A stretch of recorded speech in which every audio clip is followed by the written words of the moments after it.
नमस्कार, आप देख रहे हैं जनादेश न्यूज। मैं हूं आपके साथ रश्मि द्विवेदी। खबर शुरू करने से पहले एक नजर हेडलाइंस पर। लाइन के प्रायोजक है सुशीला चैरिटेबल ट्रस्ट, जहां लोकहित और विकलांग लोगों की सहायता करना ही है कर्म, जिसका एक ही नारा जनहित में योगदान कराना।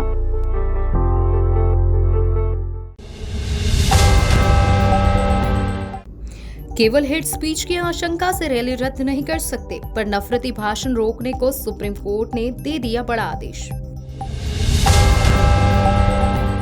22 जनवरी को सुप्रीम कोर्ट में भी हो छुट्टी, बीसीआई ने चीफ जस्टिस को लिखी चिट्ठी।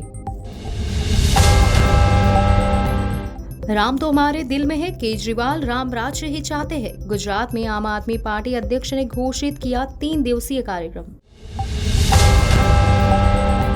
जयपुर में फिर धूजी धरती, फुलेरा के पास जमीन से 11 किलोमीटर नीचे था भूकंप का केंद्र। अब खबर विस्तार से। सुप्रीम कोर्ट ने महाराष्ट्र में हिंदू जन जागृति समिति और छत्तीसगढ़ बीजेपी विधायक टी राजा सिंह के कार्यक्रम पर रोक लगाने से इनकार कर दिया है।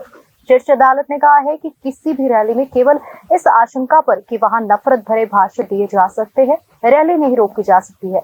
हालांकि अदालत ने प्रशासन को ऐसी जगहों की निगरानी का आदेश दिया है। सुप्रीम कोर्ट ने बुधवार को अपनी एक सख्त टिप्पणी में अधिकारियों को आदेश दिया है कि इस बात का ध्यान रखे जाने की जरूरत है कि हिंसा भड़काने या नफरत फैलाने वाले भाषण बिल्कुल भी बर्दाश्त नहीं किए जा सकते हैं। इसके साथ ही शीर्ष अदालत ने महाराष्ट्र और छत्तीसगढ़ पुलिस के साथ स्थानीय प्रशासन को हिंदू जनजागृति समिति के 18 जनवरी को यवतमाल और भारतीय जनता पार्टी विधायक टी राजा सिंह के 19 जनवरी को रायपुर में 7 दिनों तक चलने वाले सार्वजनिक कार्यक्रमों पर कड़ी नजर रखने का आदेश दिया है। सुप्रीम कोर्ट के जस्टिस संजीव खन्ना और जस्टिस दीपांकर दत्ता की पीठ ने इन रैलियों पर रोक लगाने से इनकार करते हुए स्थानीय प्रशासन को आदेश दिया। कोर्ट ने महाराष्ट्र के यवतमाल और छत्तीसगढ़ के रायपुर जिला मजिस्ट्रेट तथा पुलिस अधीक्षकों को यह सुनिश्चित करने का निर्देश दिया है कि उनके अधिकार क्षेत्र में अगले सप्ताह होने वाली हिंदू जनजागृति समिति और बीजेपी विधायक टी राजा सिंह की रैलियों के दौरान कोई नफरत भरा भाषण न दिया जाए। जस्टिस खन्ना और जस्टिस दत्ता की पीठ ने निर्धारित रैलियों पर रोक लगाने से इनकार करते हुए कहा कि जिन पक्षकारों के खिलाफ नफरत फैलाने वाले भाषण देने के आरोप लगाए गए हैं वे अदालत के समक्ष मौजूद नहीं है। पीठ ने दोनों जिलों के जिला मजिस्ट्रेट यानी डीएम और पुलिस अधीक्षकों यानी एसपी को यह सुनिश्चित करने का निर्देश दिया है कि रैलियों के स्थल पर रिकॉर्डिंग सुविधाओं के साथ सीसीटीवी कैमरे लगे हो, ताकि यदि कोई नफरत फैलाने वाले भाषण देता है तो उसकी पहचान की जा सके। कोर्ट ने याचिकाकर्ता शाहीन अब्दुल्ला की लंबित याचिका से जुड़ी एक अर्जी पर यह आदेश दिया है कि याचिका में आरोप लगाया गया है कि नफरत फैलाने वाले भाषणों के कई मामले सामने आए हैं। अर्जी में कहा गया है कि यवतमाल जिले में 18 जनवरी को हिंदू जन जागृति समिति की रैली होने वाली है और इसमें नफरत भरे भाषण दिए जाने की आशंका है। इसमें कहा गया है कि रायपुर जिले में सिंह की रैलियां 19 से 25 जनवरी तक निर्धारित है और इनमें भी नफरत भरे भाषण दिए जाने की आशंका है। याचिकाकर्ता ने रैलियां आयोजित करने के लिए दी गई अनुमति को रद्द किए जाने का अनुरोध किया, जिसे पीठ ने यह कहते हुए अस्वीकार कर दिया है कि ऐसी घटनाओं को रोकने के लिए इस अदालत ने इस संबंध में पहले से ही दिशा निर्देश जारी कर दिए हैं। अब्दुल्ला की ओर से पेश हुए वरिष्ठ अधिवक्ता कपिल सिब्बल और वकील निजाम पाशा ने सुनवाई के दौरान दलील दी है कि अपने भाषणों के जरिए नफरत को बढ़ावा देने वालों के खिलाफ कोई कार्रवाई नहीं की जा रही है। जस्टिस खन्ना ने कहा, हमने याचिका देखी है और निश्चित रूप से आपत्तिजनक टिप्पणियां की गई है, लेकिन कुछ कार्रवाई की गई है और उन्होंने यानी पुलिस ने प्राथमिकी दर्ज की है। पीठ ने कहा है कि वह नफरत भरे भाषण दिए जाने की आशंका मात्र से किसी रैली को रोक नहीं सकती। हालांकि अगर हिंसा भड़कती है तो अदालत कार्रवाई कर सकती है, क्योंकि इस आशय के आदेश है। राम जी के आगमन को लेकर पूरे देश में उत्साह और जोश है। ऐसे में अब बार काउंसिल ऑफ इंडिया यानी बीसीआई ने प्रधान न्यायाधीश डीवाई चंद्रचूड़ को पत्र लिखा है। बीसीआई की मांग है कि राम मंदिर की प्राण प्रतिष्ठा के दिन देश भर के सभी अदालतों में छुट्टी होनी चाहिए। 22 जनवरी को राम मंदिर में प्राण प्रतिष्ठा होनी है, जिसको लेकर देश भर में उत्तर प्रदेश, मध्य प्रदेश समेत 5 राज्यों में अवकाश घोषित कर दिया गया है। ऐसे में अब बार काउंसिल ऑफ इंडिया यानी BCI ने प्रधान न्यायाधीश DY चंद्रचूड़ को पत्र लिखकर 22 जनवरी को अयोध्या में राम मंदिर के प्राण प्रतिष्ठा समारोह के अवसर पर देश भर की सभी अदालतों की छुट्टी घोषित करने का अनुरोध किया है। BCI अध्यक्ष मनन कुमार मिश्रा द्वारा लिखे गए पत्र में आयोजन के धार्मिक और सांस्कृतिक महत्व पर प्रकाश डाला गया। पत्र में कहा गया है कि छुट्टी के कारण कानूनी बिरादरी के सदस्यों और अदालत के कर्मचारियों को अयोध्या और अन्यत्र संबंधित समारोह में भाग लेने या देखने का मौका मिलेगा। प्रधान न्यायाधीश को पत्र में लिखा गया है कि यह आयोजन देश भर के लाखों लोगों के लिए अत्यधिक धार्मिक, ऐतिहासिक और सांस्कृतिक महत्व रखता है, जो लंबे समय से प्रतीक्षित सपनों के साकार होने और कानूनी कार्यवाही की परिणति का प्रतीक है। पत्र में कहा गया है कि इस आयोजन के धार्मिक, सांस्कृतिक, राष्ट्रीय और अंतर्राष्ट्रीय महत्व के आलोक में आपसे विनम्रता पूर्वक अनुरोध करता हूँ कि 22 जनवरी 2024 को पूरे भारत में उच्चतम न्यायालय, उच्च न्यायालयों, जिला अदालतों, अन्य अदालतों में छुट्टी घोषित करने पर विचार करें।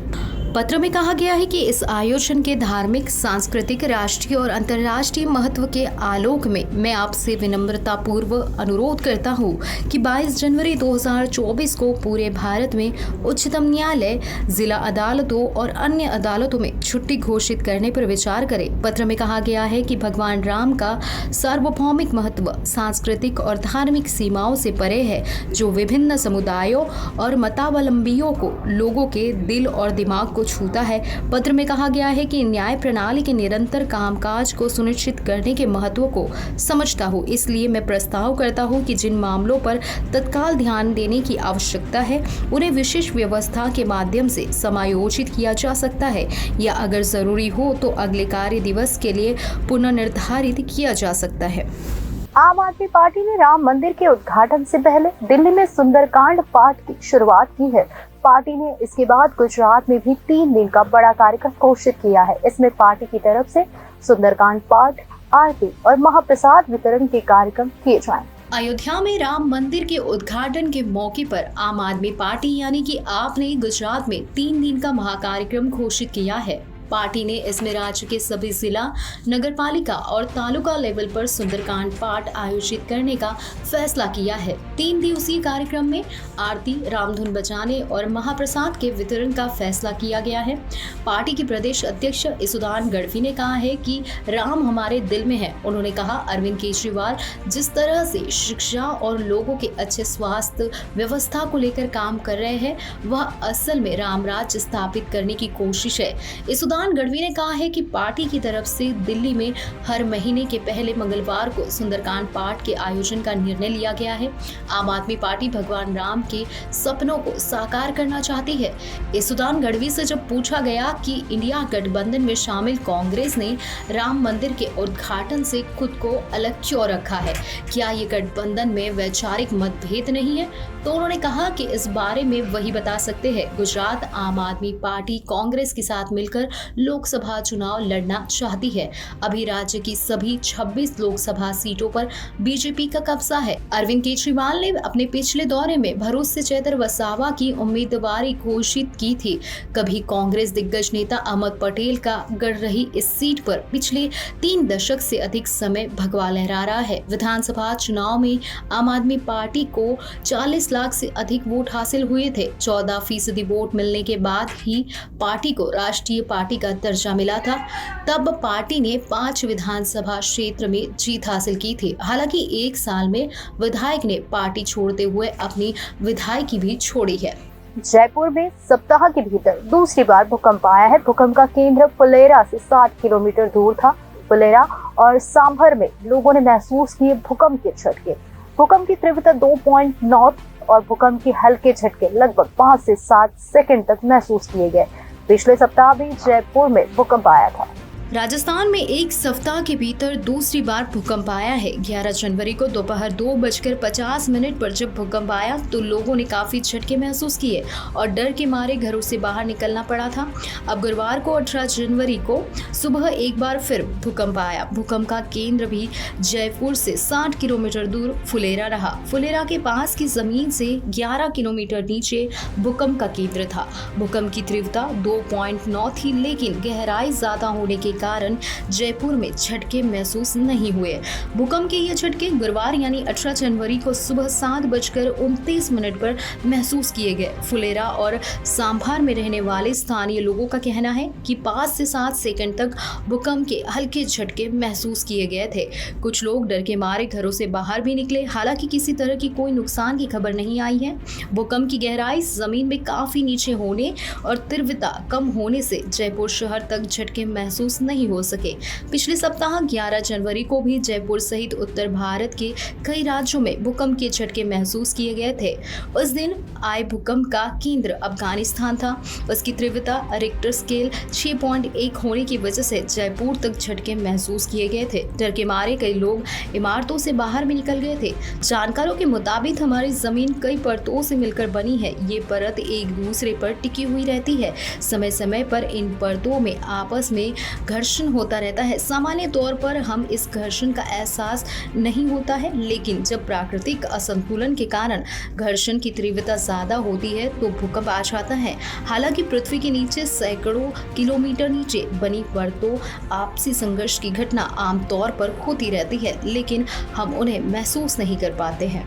छत्तीसगढ़ में पुलिस ने बड़ी कार्रवाई की है। कांकेर से नक्सल प्रभावित एरिया में पुलिस ने गणतंत्र दिवस के पहले नक्सली शिविर और हथियार बनाने का कारखाना ध्वस्त किया है। पुलिस ने एक स्पेशल अभियान भी चलाया है। छत्तीसगढ़ में पुलिस ने गणतंत्र दिवस के पहले बड़ी कार्रवाई की है। पुलिस ने छत्तीसगढ़ के नक्सल प्रभावित एरिया कांकेर, नारायणपुर और पड़ोसी राज्य महाराष्ट्र के सटे जिले में सुरक्षा बलों ने अभियान सूर्य शक्ति चलाया, जिसमें नक्सली शिविरों को ध्वस्त कर दिया गया और 4 नक्सलियों को गिरफ्तार किया गया। पुलिस अधिकारियों ने बुधवार को बताया कि माड़ और उत्तर बस्तर मंडल के माओवादियों की उपस्थिति की सूचना मिली थी, जिस पर छत्तीसगढ़ के कांकेर और नारायणपुर और महाराष्ट्र के गढ़चिरौली जिले से सटे क्षेत्र के उरचापाल, परेंदी, पांगुर, टेकामेटा, मुसपर से कुकुर आदि गांव में जंगल में 12 से 16 जनवरी के दौरान अभियान सूर्य शक्ति चलाया गया। इस अभियान में STF Kanker, DRG Narayanpur, DRG और सीमा सुरक्षा बलों के जवान शामिल थे। उन्होंने बताया कि अभियान के दौरान कई जगहों पर पुलिस की नक्सली के साथ मुठभेड़ हुई और सुरक्षा बलों ने बड़ी मात्रा में नक्सलियों द्वारा फेंके गए सामान को बरामद किया। इस अभियान के दौरान जंगल पहाड़ियों पर नक्सलियों के लिए बैरल ग्रेनेड लॉन्चर यानी BGL बनाने के कारखानों को ध्वस्त किया और कारखाने से ड्रिलिंग मशीन और पंचिंग मशीन आदि बरामद की गई है। अभियान के दौरान सुरक्षा बलों ने 22 broad grenade launcher, 14 BGL shell और 2 एयर राइफल, 2 मजल लोडिंग वेपन, 12 बोर की एक बंदूक, एनसास राइफल की 3 मैगजीन, एक टेलीस्कोप, 2 जनरेटर और अन्य सामान बरामद किया। उन्होंने बताया कि अभियान सूर्य शक्ति के दौरान 14 जनवरी को नारायणपुर जिले के टेकामेटा गांव की पहाड़ी के पास सुरक्षा बलों और नक्सलियों के बीच मुठभेड़ हो गई। 16 जनवरी को कांकेर जिले के तलिकोट और बिनागुंडा गांव के बीच पहाड़ी में मुठभेड़ हुई, जिस दौरान सुरक्षा बलों ने 4 नक्सलियों आयतुराम नुरेठी, मनोज हिचामी, सुरेश नुरूटी और बुधुराम पद्दा को गिरफ्तार कर लिया। हिमाचल प्रदेश में इन दिनों बीजेपी के कार्यकर्ताओं लोगों के घरों में जाकर अयोध्या का ध्वज, एक दीपक, स्टिकर और एक कैलेंडर बांट रही है। कार्यकर्ताओं का कहना है कि उनका मकसद है कि 22 जनवरी के दिन सब अपने घर में कम से कम 5 दीपक जलाएं। श्री राम जन्मभूमि अयोध्या में 22 जनवरी को भव्य राम मंदिर लोकार्पण के दिन देश भर में मनाए जा रहे जश्न की श्रृंखला में बीजेपी भी हर घर पर अयोध्या का ध्वज फहराने की तैयारी में जुटी हुई है।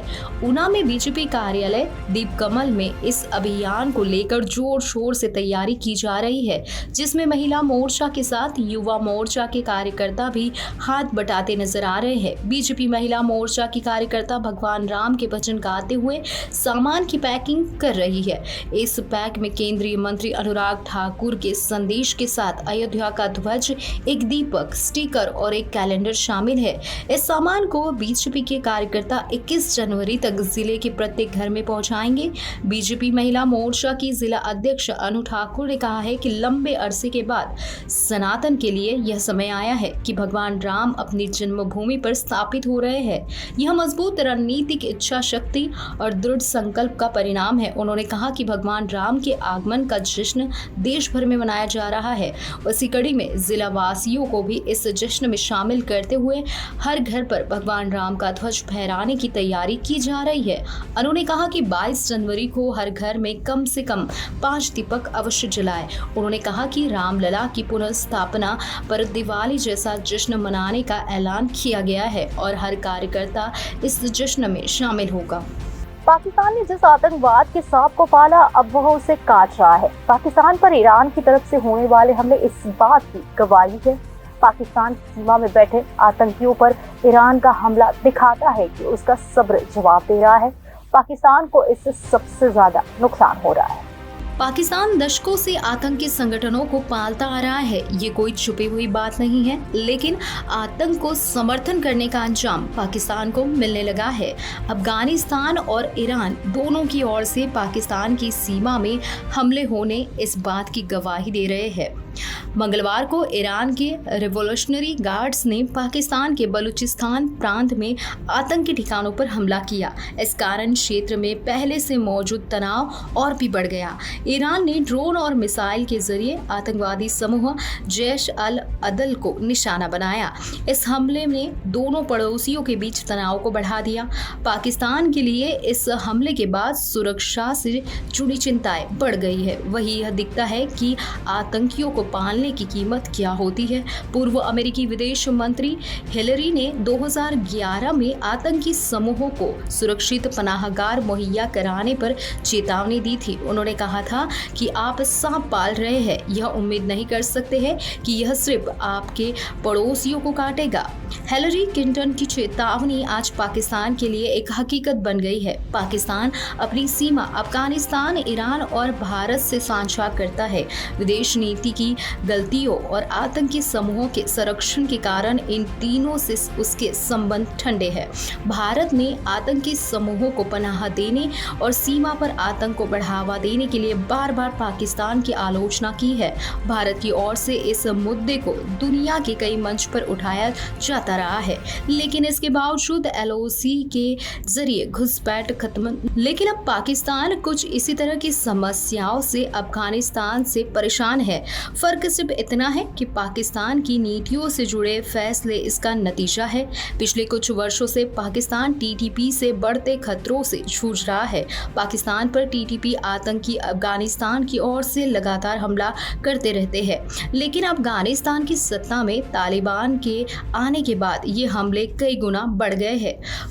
Pakistan institute for piece studies यानी PIPS की एक रिपोर्ट्स की माने तो तालिबान के अफगानिस्तान की सत्ता में आने के बाद पाकिस्तान में आतंकी हमलों की संख्या 73% बढ़ी है। TTP के हमलों के कारण पाकिस्तान की तालिबान से संबंध खराब हुए हैं। तालिबान को पाकिस्तान धमकी भी दे चुका है। विडंबना है कि इसी तालिबान को पाकिस्तान समर्थन देता रहा है। वही भारत के प्रभाव को अफगानिस्तान में कम करने की हर मुमकिन कोशिश में लगा है। हालांकि अब पाकिस्तान की यह रणनीति फेल होती दिख रही है। बलूचिस्तान में ईरान का हमला पाकिस्तान के लिए एक और गंभीर संकट बन गया है।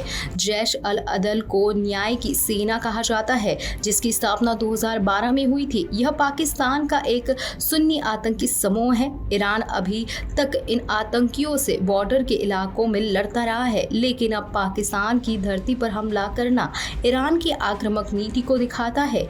एक वरिष्ठ ईरानी अधिकारी ने कहा है कि यह हमला आतंकियों के खिलाफ एक जरूरी कदम था। JEE मेन 2024 के सत्र 1 की परीक्षा 24 जनवरी से आयोजित की जाएगी। माना जा रहा है कि जल्द ही एडमिट कार्ड जारी कर दिए जाएंगे, जिसके बाद इच्छुक और योग्य अभ्यर्थी ऑफिशियल वेबसाइट पर जाकर चेक कर सकेंगे। वेबसाइट पर एडमिट कार्ड डाउनलोड करने का स्टेप दिया जाएगा। जेईई मेन 2024 का शेड्यूल जारी कर दिया गया है। सत्र 1 की परीक्षा 24 जनवरी से 1 फरवरी 2024 तक आयोजित की जाएगी।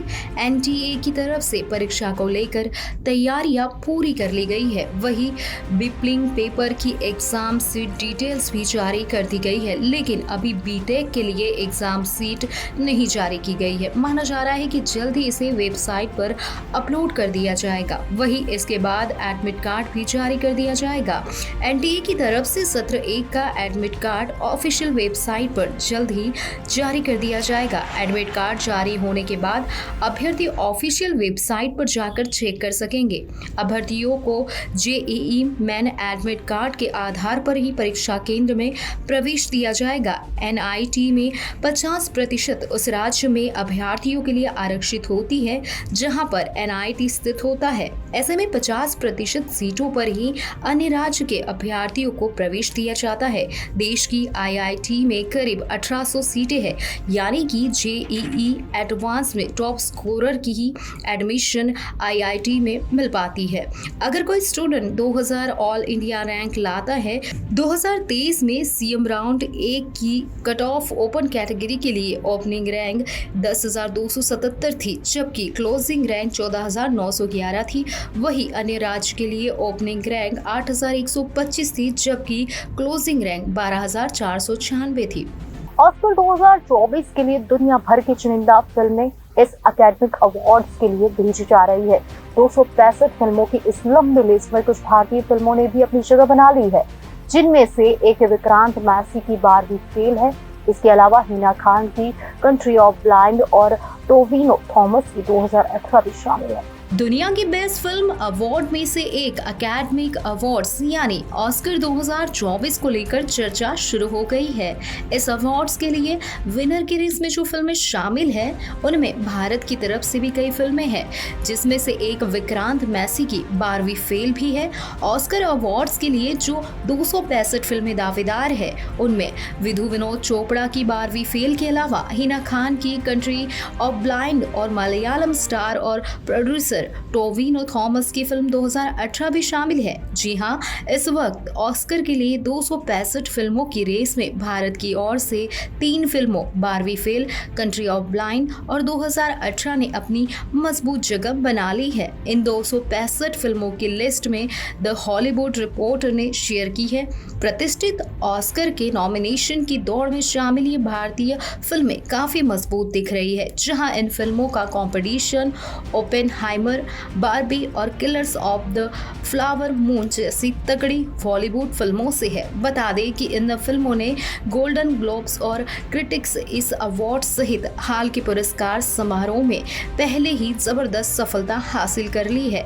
इस शानदार खबर पर हिना खान ने रिएक्शन देते हुए कहा कि वोटिंग के आधार पर इस फिल्म का ऑस्कर के लिए चुना जाना अपने आप में बड़ी उपलब्धि है। इस खबर पर प्रतिक्रिया देते हुए हिना खान ने कहा है कि ओपेनहाइमर और बार्बी जैसी फिल्मों के साथ इस लिस्ट में शामिल होना हमारी फिल्म कंट्री ऑफ ब्लाइंड के लिए एक बड़ी उपलब्धि है। यह पूरी टीम के लिए गर्व का पल है।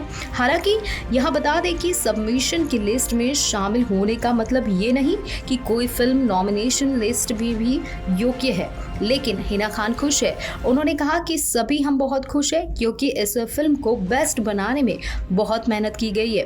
बता दें कि कंट्री ऑफ ब्लाइंड एक पर्वतारोही की कहानी है जो 1000 फीट की चट्टान से गिर जाता है और एक ऐसी घाटी में पहुंच जाता है जहां केवल अंधे लोग रहते हैं। इस फिल्म के कलाकारों में हिना खान, शोएब निकश शाह, अनुष्क सेन, नमिता लाल, प्रद्युमन सिंह, मौल, इनाम उल हक और जितेंद्र रॉय जैसे कलाकार भी शामिल है। ये फिल्म पिछले साल अक्टूबर में अमेरिका के 13 सिनेमाघरों में रिलीज हुई थी। बता दें कि कंट्री ऑफ ब्लाइंड एक पर्वतारोही की कहानी है। इसके अलावा 12वीं फेल एक रियल स्टोरी बेस्ड फिल्म है।